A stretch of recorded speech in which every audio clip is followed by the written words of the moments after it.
My name is Stella Moen.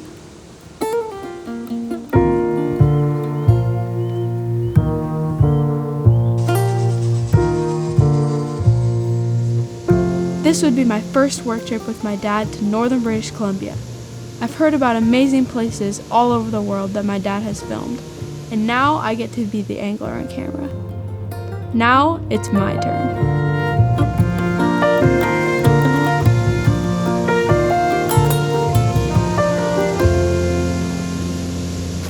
This is British Columbia, one of the most beautiful places on Earth. The main reason for this trip was fishing, of course. But before our trip into the backcountry with Northern Rockies Adventures, our guides Daniel and Yareni Schildknecht showed me around. The lodge is located at Muncho Lake, way up in the north along the Alaska-Canada Highway in the far northern parts of British Columbia. I got my line wet before the big trip even started. The first day is meant for plunking. Plunking is a fishing technique that came up when I was about 4 years old. My dad put a fly rod in my hand, and I'd just sit in the boat and throw the leader over the side into the pool of fish. We'd call it a nursery.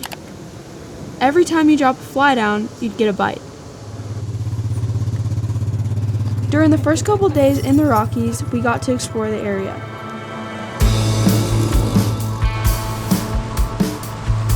First, we jumped in a super cool side-by-side, which actually made my brother jealous for once. From there, we hiked into the backcountry to a beautiful waterfall. It was the coldest water I think I've ever put my feet in.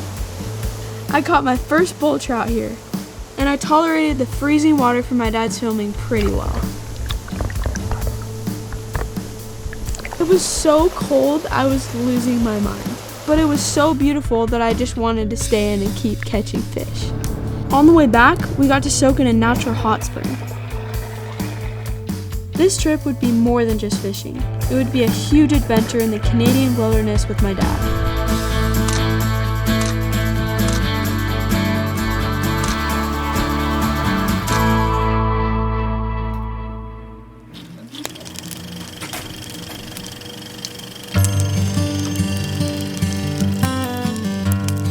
My life has been full of fishing.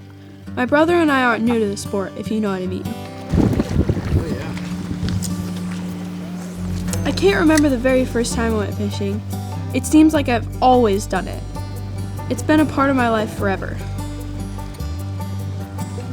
If there was water nearby, we'd go fishing. We pack our fishing gear like others pack their toothbrush. There it is.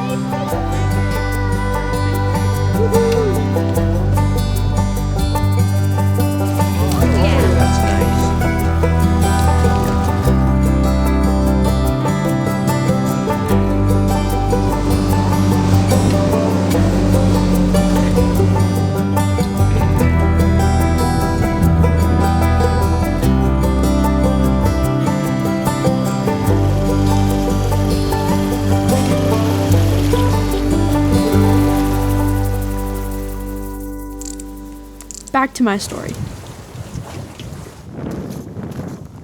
All the fun things we did in the first 2 days were super cool. But the most amazing part of the trip was to fly out in a float plane over the Rockies almost 100 miles from the main lodge into the wilderness, off the grid and to a remote outpost cabin. Not a lot of people get to come out here, but I'm one of them, and that feels like a privilege.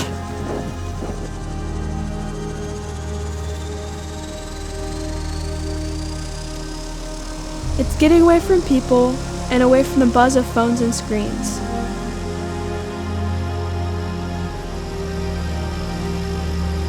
My dad said this is just what every teenager needs. This off-the-grid adventure would be life-changing.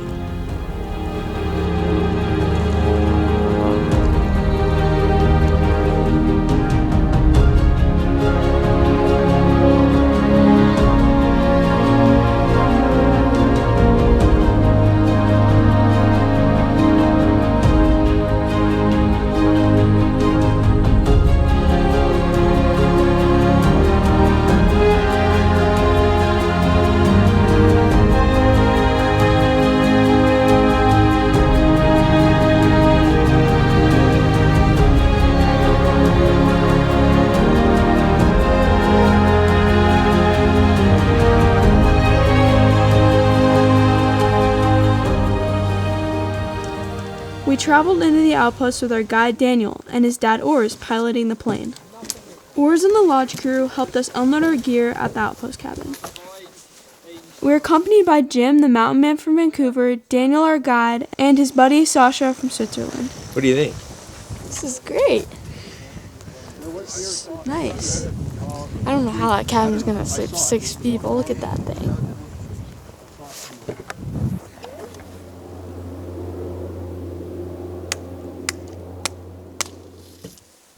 We were lucky to have made it to the outpost because that afternoon it started raining. It rained and it rained and it didn't stop.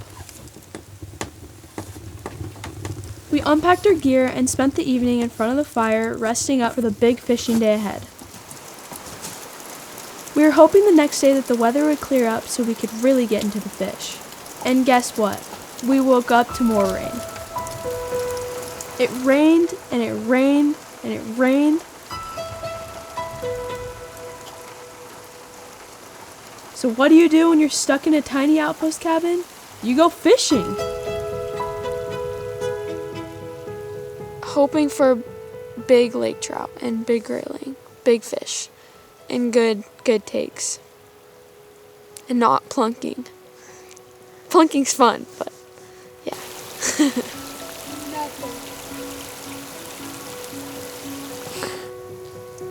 Sitting here hanging out. It's about an hour later. No fish. At all.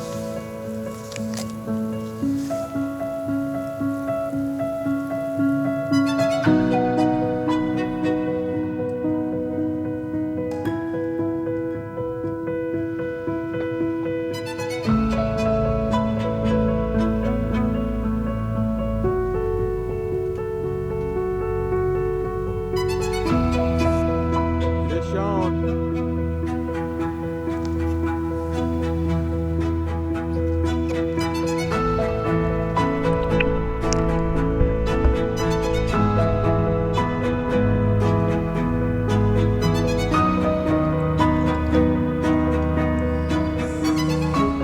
It sure felt good to finally start catching some fish after that long dry spell. I think all you fishermen know what I'm talking about.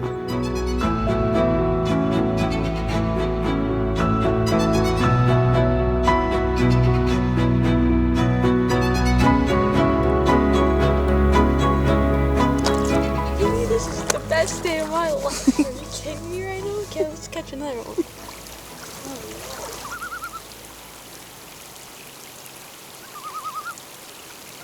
The feeling of being out and away from everybody was just like a pause. I'd never been in a place like this before. Out here on the water, I felt like I was a million miles away from any worries.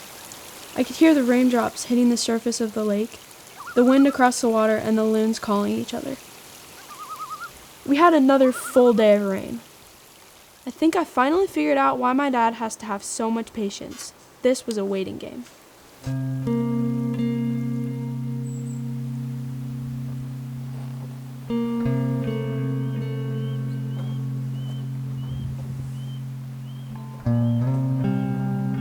We spent another evening by the fire waiting for the weather to break. Even though we hadn't caught much, I was more relaxed than I've ever been in my whole life. The next morning, we had sun breaks. As soon as I had breakfast, I went outside to get my dry fly rod rigged up.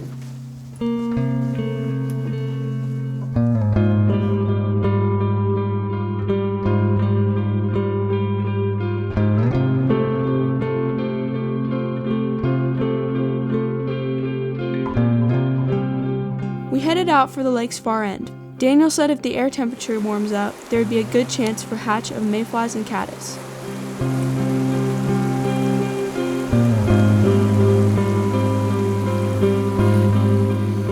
And you know what? He was right.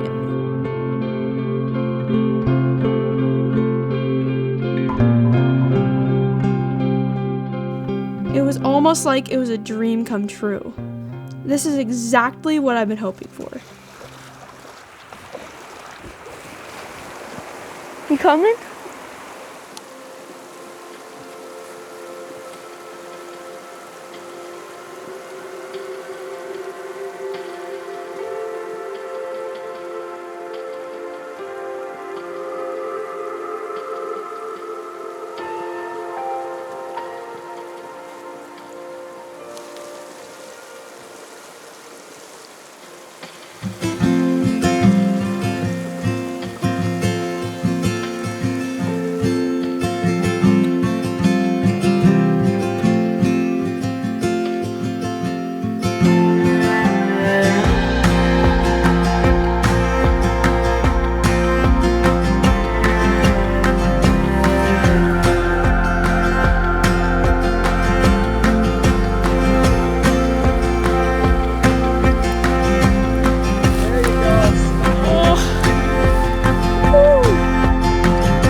this was it.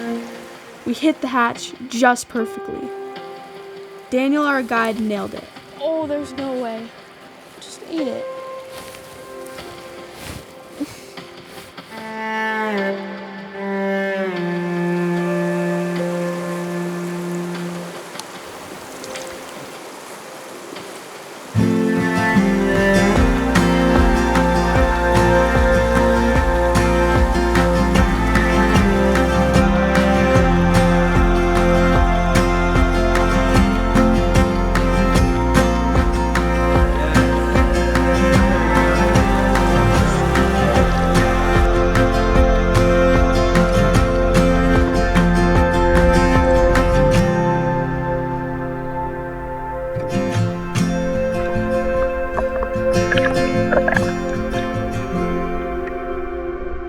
Spending time out in the wilderness in northern British Columbia is really cool to get away from everyone and just get away and be able to experience the in the middle of nowhere.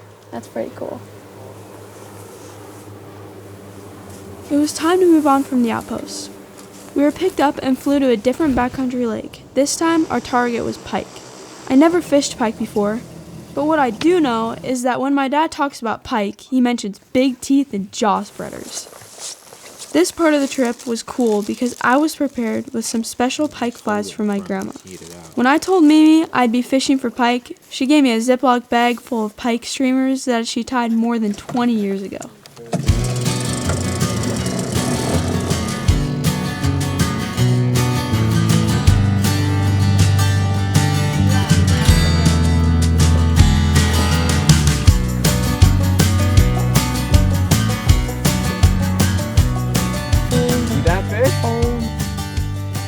Oh, there he is. You got him. You got him.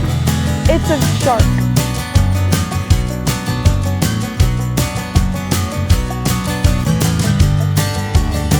Oh, wow. You had it? Yes. All right. Keep it in the water. That was pretty. There you go.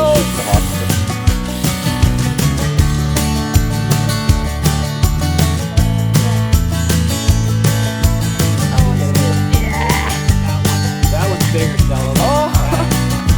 Look at Yeah, now we're eating. Good job. That one's bigger, Stella.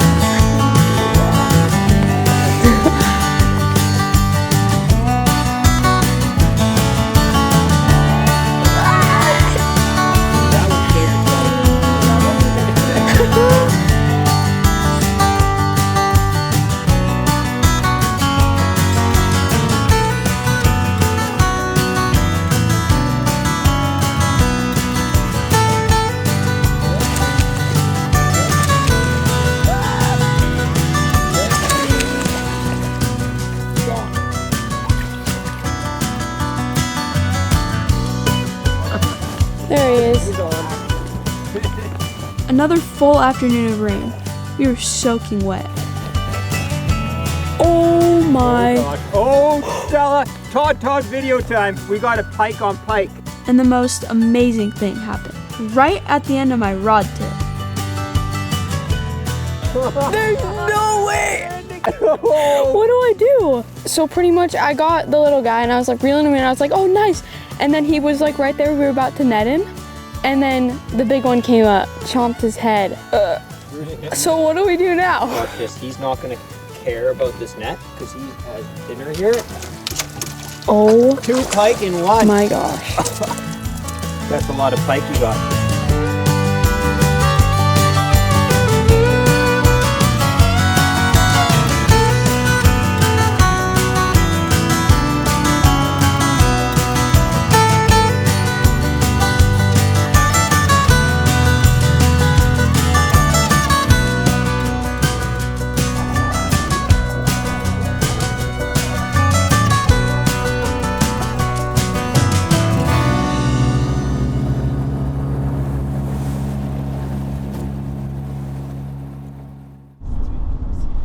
I feel like I've experienced so much.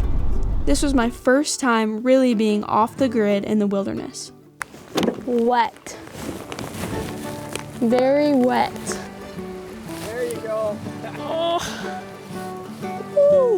Now I have a huge appreciation for what it takes to create a short film in places like this. It takes patience and flexibility. For me, it wasn't all about the fishing. Dad, I don't think this is a good idea. The entire week with my dad wasn't easy, but that's what made it fun. Literally, look, Dad, the fin. Look at the fin, Dad. Look at the fin. Dad, get the GoPro for crying out loud. Get the GoPro. Dad, can we put on a different fly? Do you have the reel? I was stripping so hard yesterday because I was catching so many grayling that I was stripping and it cut my skin. And a fish also bit me there, so. It was a backcountry trip of a lifetime, and at my age, I'm never gonna forget it. This is just a workout holding it like this. Is it? Does that feel good? No. I want it to be moving. Like